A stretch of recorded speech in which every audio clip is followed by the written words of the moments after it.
Hugh Freeze's job is on the line if Auburn does not beat Baylor week 1.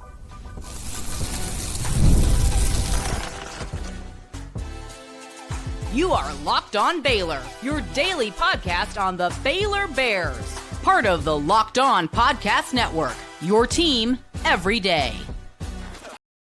Hello there, Bears fans. Welcome to another episode of Locked On Baylor, brought to you by FanDuel and part of the Locked On Podcast Network, where it is your team every day. I'm your host, Cam Stuart of ESPN Central Texas and the Cam Show on YouTube. Appreciate you guys making it your first listen today and every day. Of course, we are talking about the Auburn game and specifically how it pertains to Auburn's head coach. ESPN implying that Hugh Freeze might not have a job much longer if he does not get it done against Baylor.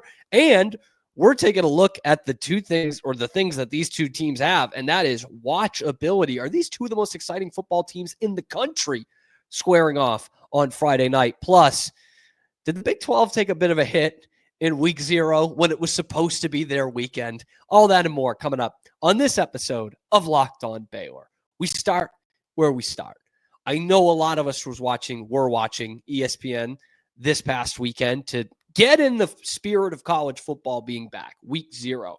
And one of the things that came up again was coaches on the hot seat. And I say again because Hugh Freeze's name has been on there quite a bit throughout this summer, whether it was the way too early coaches were going to be on the hot seat, the official coaches were going to be on the hot seat, and ESPN in week 0 in their pregame coverage saying, hey, Hugh Freeze is on the hot seat. And when you're a coach on the hot seat, as we well know at Baylor, because we'll talk about Dave Aranda's seat in this segment as well. We'll see how cool that is, to be quite honest. But we know when there is a coach on the hot seat, every single game matters. It's cliche as heck, but it is true. With every passing game, your opinion on your head coach could change. And certainly last year, I didn't think that Dave Aranda was going to get fired the midway point in the season. And then they're 2-4, and you're thinking maybe it's time for him to get fired. Every single game matters. So does Hugh Freeze's short-lived Auburn career come down to this game against Baylor? Because the tale of the tape is not great for Hugh Freeze. And I'll put this out there at first. I don't think he's doing a good job at Auburn. I do think Hugh Freeze is a good coach. I do. Maybe that makes me, the opposite of a homer, I guess. I do think he's a good coach. But 2 seasons so far, they're 11-14. Their 2026 recruiting class has been up and down and mostly on the slip throughout this summer. And the story of the summer for Hugh Freeze has been how much he's been playing golf. That was a big thing in July. Right? The recruiting class for 26 is going down. Hugh Freeze's handicap is looking great. And he's literally telling people how much he's playing golf. And then all of this the last few weeks, whether you buy into it or not, whether you think it's lip service or not, it's not a good look for Auburn's program when the head coach is telling the defensive coordinator, hey, take it easy on my guys here. Got to make the quarterback feel good. Or, yeah, we'll play 3 quarterbacks. Or, yeah, we've got 3 different play callers. None of that looks good on a program. Again, those of you will be in my comments and you'll say it, and I'll allow it. Can't really not allow it. You'll say, oh, well, you're just buying into this. This is blown out of proportion. Yada, yada, yada. But it's there. And that all of those things, whether blown out of proportion or not, they're not going to look good on the resume of Hugh Freeze if this is another slow start for Auburn. The bottom line, he's 11-14. They have not had a winning season. They have not won a bowl game. Time ticks fast in the SEC. You guys want to get in the comments and tell me how much better the SEC is than everybody else? Go right ahead. Then we need to also take into account that the expectations are higher. And to be honest, the expectations should be high at Auburn. I'll continue to crap on what they've been the last 6 years because it's game week, finally. But Auburn is a premier college football program. It's not like the tippity top, but it's a good to great college football program. They should have high expectations. Hugh Freeze should not be meeting those expectations. Is Hugh Freeze more Gene Chizik at this point? Or is he more Gus Malzahn? And do you want him to be better than both of those guys? You know, I find this fascinating. And for all the Auburn fans talking about how they're going to blow out Baylor in this game, they're going to kick the crap out of Baylor, and they're more talented at position X, Y, and Z because their guys play in the SEC and our guys play in this make-believe pretend league in the Big 12. If that is the case, then you got to keep that same energy if Baylor wins. If it would be that embarrassing to lose to a Big 12 team that only won 8 games last year, 3 more than you. But if it's so embarrassing to lose to that Big 12 team, then if you do lose on Friday night, then I've got to imagine the Hugh Freeze seat is as hot as ever. I got to imagine there's for sale signs outside his house. I got to imagine you don't even let him on the plane back home if it's that embarrassing to lose to Baylor. It hasn't exactly shown great signs of life, I'll say. Because again, Auburn's transfer portal class, excellent, man. Went out and got the best receiver on the market. You are loaded at that wide receiver position. Depth, I think, is still pretty good for Baylor at that position. But let's stick to Auburn here. Loaded at that position. You haven't got the quarterback right yet for the quarterback whisperer, Hugh Freeze. And now he's got his hand-picked guy. Real hyped up player out of high school. The heir apparent at Oklahoma. They ran Dylan Gabriel out of town to get Jackson Arnold through the door. If Hugh Freeze, the QB whisperer, can't do it with his guy and this elite crop of receivers, can't beat Baylor, that might be the end of Hugh Freeze at Auburn.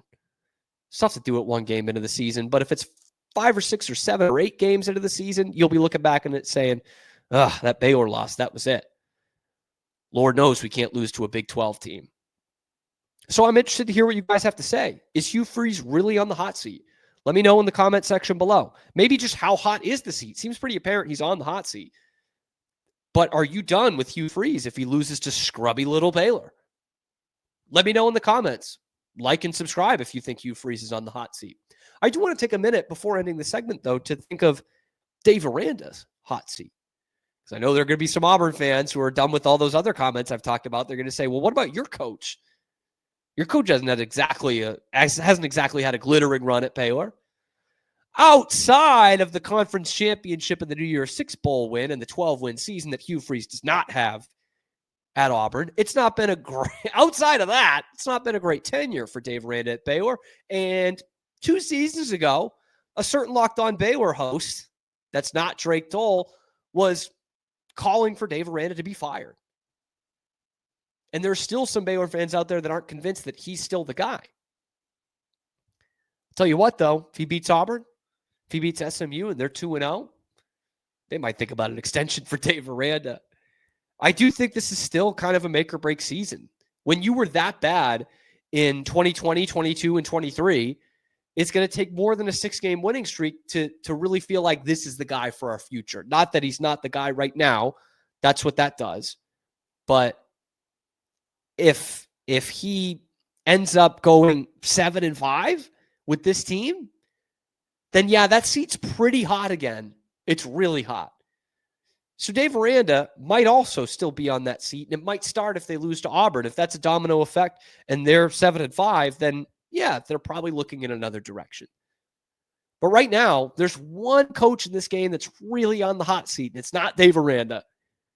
But let me know your thoughts in the comment section below. Be sure to like the video, subscribe to the channel. We have surpassed 4,000 subscribers. So thank you guys so much.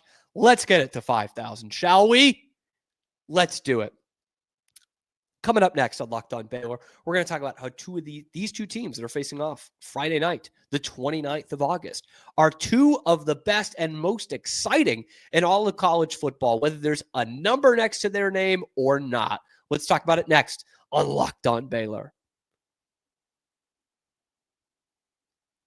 But first, today's episode of Locked On Baylor is brought to you by our friends over at Rougiette.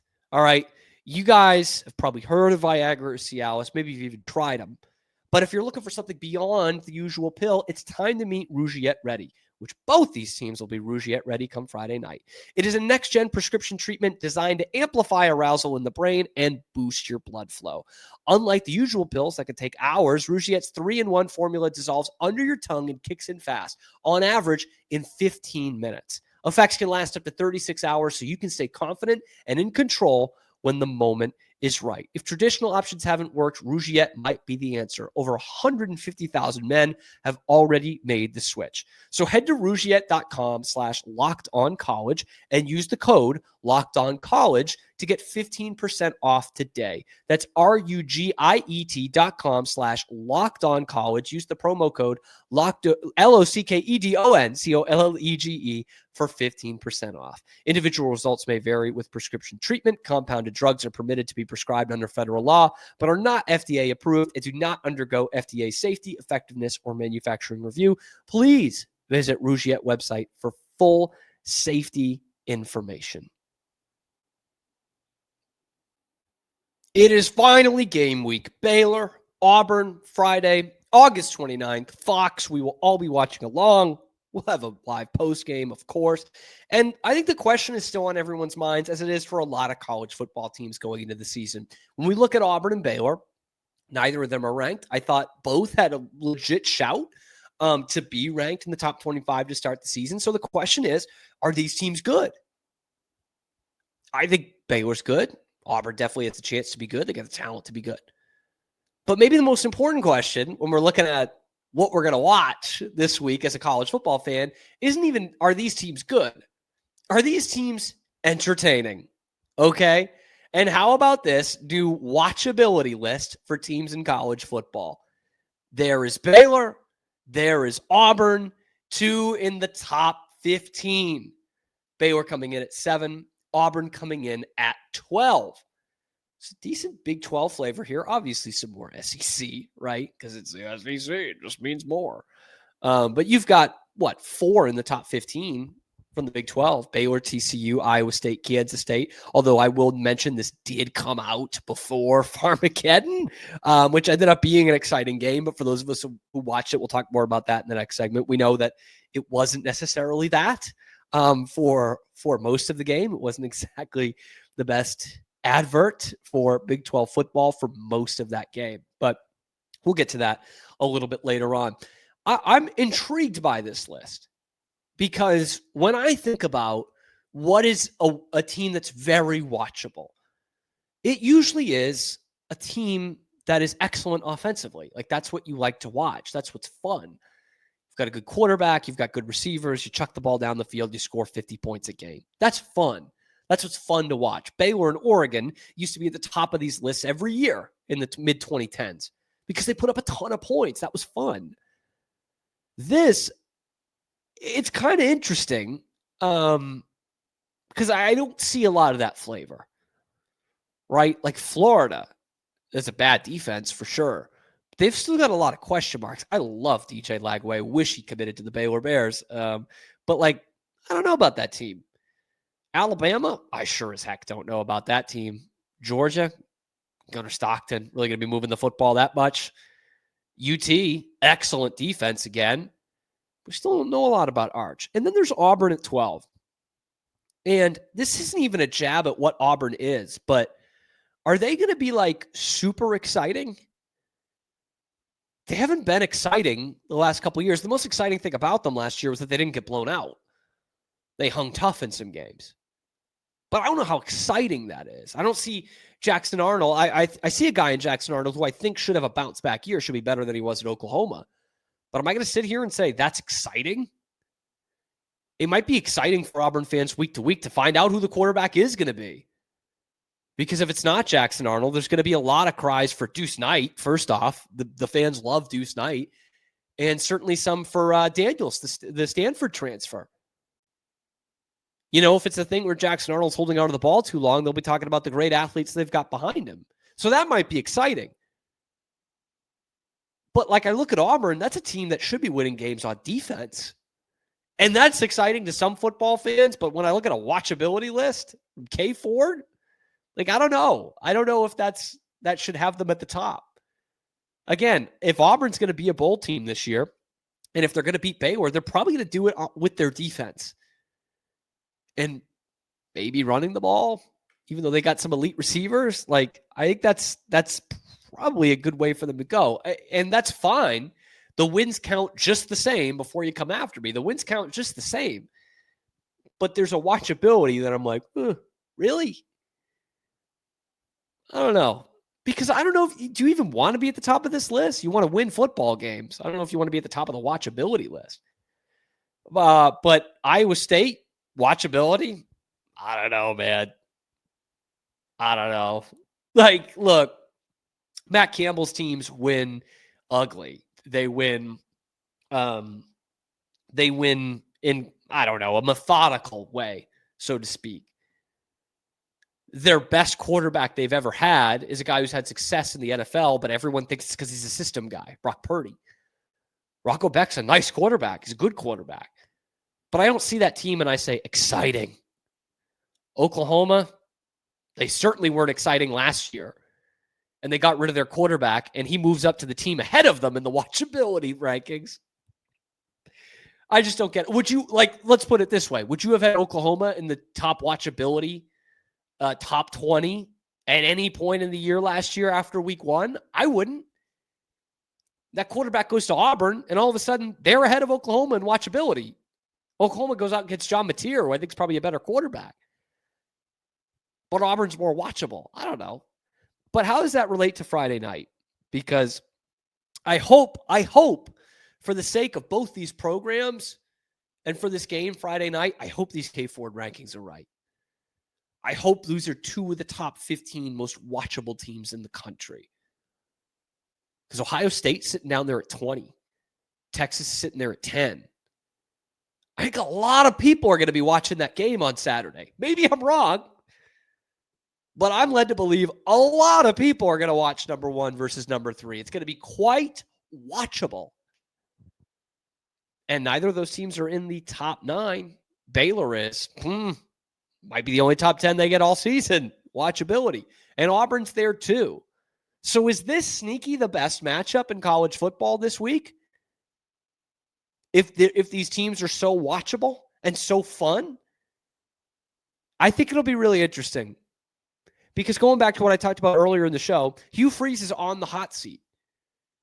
Depending on who you ask at Baylor Nation, Dave Aranda might still be on the hot seat. So you've got 2 coaches fighting for their jobs who don't know what they have on one side of the football. I think Auburn would say that about offense with Jackson Arnold. I think Baylor would definitely say that about their defense. That should be watchable. That should be a ton of fun. Maybe, just maybe, it's the most exciting game of the weekend in college football. Even on a weekend where number 1 faces number 3. Let me know what you think in the comment section below. How watchable are these teams? How important is this game? And is it just the best, most entertaining game on the week 1 slate of college football? Boy, get me to Friday night. But first, let me know what you think about all that in the comments below. And then like and subscribe. We're now on the path towards 5,000 subscribers. So we need your help getting there. Coming up next on Locked On Baylor, we'll talk about this week 0. Always one of my favorites in college football. The Big 12 was set to win week 0, but did they actually lose it in the aftermath of Farmageddon? That is coming up next on Locked On Baylor. But first, today's episode is brought to you by FanDuel. Guys, tomorrow, August 26th, you know it, you love it, you will now know it as FanDuel Futures Day. A brand new holiday for football fans who live for bold predictions and preseason hunches. For just 24 hours, FanDuel gives you the deals on NFL season predictions. So whether you're calling your MVP, eyeing a long shot division winner, or just ready to crown your Super Bowl champ before week 1 even kicks off, this is your moment. Take a flyer on the MVP race. Let me know why it's going to be Tyquan Thornton. Crown your champion in August. Why are the Raiders going to stun everybody this year and win the Super Bowl? Visit the FanDuel app today and start planning your futures bets now, because Futures Day is one day and one day only. FanDuel, play your game. Coming back here on Locked On Baylor, final segment on this Monday, we're going to hear from Dave Aranda in tomorrow's show, all about this preparation for week 1 against Auburn, which is now 4 days away. Golly, it's so close, man. It is so close. And we got to dip our toes in the water, as we do in week 0. And for the first time ever, there was a ranked Big 12 game in week 0. And it was awesome. It's Farmageddon. Again, Talked about it on Friday. Love having that game on campus. But I think there is some sort of aspect every once in a while having it over in Europe or in a place like Ireland, where there could be this kind of international intrigue to it. Of course, I saw a couple of SEC people over the weekend say, oh, we'd never do that. Never, ever, ever, ever leave the U.S. I don't know. It seems fine. Where Iowa State comes away with the victory, it was a slog for the first 2.5 quarters, guys. I mean, be honest. We were watching that most of the game and saying, this is not a good look. Like, this really isn't a great look for the Big 12. And while the play got better, both teams got better as the game went on. Week 0, it happens. It didn't have like the exciting finish that it looked like with the final score. And so I'm wondering, after taking a step back, seeing that it was a good game in the second half, but thinking, were people watching this at noon Eastern time, 11 Central, and week 0, first college football game of the season, and thinking, man, we got to pay attention to this Big 12 this year? Because that's what I was hoping this game would be. And I just don't think that was the case. I think a lot of people were watching it and thinking what they always think about the Big 12, that it's subpar, that it was not excellent football. I mean, you had 2 of the best teams in this conference, right? Iowa State, Kansas State, both legit Big 12 championship contenders. And you had 2 of the best quarterbacks in this conference, in Rocco Becht and Avery Johnson. And you were sitting there watching this game thinking, is this going to be it? Is this going to get better? And maybe that's harsh because it is week 0, right? It is literally the first college football game of the season. So maybe it's harsh to be like, well, they got off to such a slow start. But I'm just saying out loud what we were all thinking. And we knew coming into this game as Big 12 fans that this was huge for the Big 12, but also we knew that it was the first game of the season. Like, it might not look that pretty. This is the chance to show ourselves to the rest of the world and the college football world of what this conference can be with 2 really good quarterbacks going out at it. And what we got was something less than. And I know he got better as the game went on, but you really saw kind of the worst of Avery Johnson in that game. I mean, you really saw the worst of Avery Johnson's family in that game. Bizarre scene, man, with his dad fighting his brother, like fist fighting his brother outside the game. I've never seen anything like that. So maybe that's not a good look for the Big 12 either. But Avery Johnson still showed in that first half that there are times where he can't throw the ball into the ocean. And that's not great for someone who Christian Rao of Locked On Kansas State came on the show on Friday and said is the Big 12's best chance at winning the Heisman Trophy. And by the way, it's not just a guy who does a Kansas State show that thinks that. A lot of analysts in the know who are picking Heisman Trophy odds or who their dark horses are to win the Heisman Trophy are saying that Avery Johnson's the Big 12's shot by a long shot. I think Sawyer Robertson should get some consideration. Personally, I think when he's on his game, Josh Hoover's a guy you'd rather have at quarterback than Avery Johnson. And again, it was just not a great performance from him. He comes on late, he ends up throwing for 273, 2 touchdowns, didn't throw a pick, which is nice, right? But he was in a stretch in that first and second quarter where you're like, man, are we just doing the same thing all over again? He ends up 21-30. It doesn't look that bad on the stat sheet. I'll admit it. It doesn't. But he's supposed to be this elusive runner. 8 carries for 21 yards on only 1 sack. Like, that's not a game breaker with his legs. Maybe they're trying to have him throw more. Okay, then I expect something a little bit more than what he showed. I'm sorry. And again, this is mostly eye test. Going off stats here, but mostly eye test. For those of us watching that game, I don't think any of us were thinking, yep, that's the Heisman guy, Avery Johnson. He had a chance to show everybody watching college football before any of the rest of the Heisman hopefuls even started a game. And I don't think he did. And I do feel really bad for him. I mean, that's obviously a terrible situation that happened with his family. It's super embarrassing. It's not Avery Johnson's fault. Seems like a great kid. That's just real unfortunate. But the other thing I got to say, if I'm going to lambast Avery Johnson here, is I'm seeing the timeline full of people glazing Rocco Becht. because he won the game and he did enough to win the game. And that's kind of always what we say about Rocco Becht. But it's not like I was like, oh, Avery Johnson stinks. This Rocco Becht guy, he's the real deal. No. 14 for 28 for 183. Like, for as bad as I just thought Avery Johnson looked, Rocco Becht was that bad in real life. Like, he did not have a sharp game at all and was sacked 4 times. And Sean Payton always says that's a quarterback stat, getting sacked. Threw 2 touchdowns, they won the game. All is well. But threw for 183 and completed half his passes. For what I still think is the best quarterback conference in America, it did not look that way on Saturday. And Rocco Becht shouldn't be your top 3 quarterback in this conference, but he looked like a bum. Like, he should look better than that. He looks like a bottom 3 quarterback in this conference. So anyway, back to the question that I have on the rundown. Was the Big 12 the big loser of week 0? No, they weren't. Thank you, Stanford. Thank you that Stanford exists. I can't wait to hear more people tell me how much better the ACC is than the Big 12.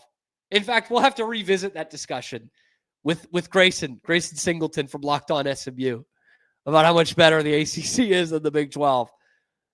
Brother, you guys lost to Hawaii, all right? Stanford's out there losing to Hawaii. Man, that's brutal. Stanford stinks. Have fun with it, Rylan Morris. Anyway, who do you think was the real loser of week 0? Who's the winner of week 0? Because you could argue that Iowa State, Big 12 team, is the winner of week 0. Kansas also playing and opening up their new half a stadium with an electrifying win over Fresno State. So let me know what you think in the comment section below. Who are the winners and losers of week 0? We've got trivia returning tomorrow. Trust me, we do.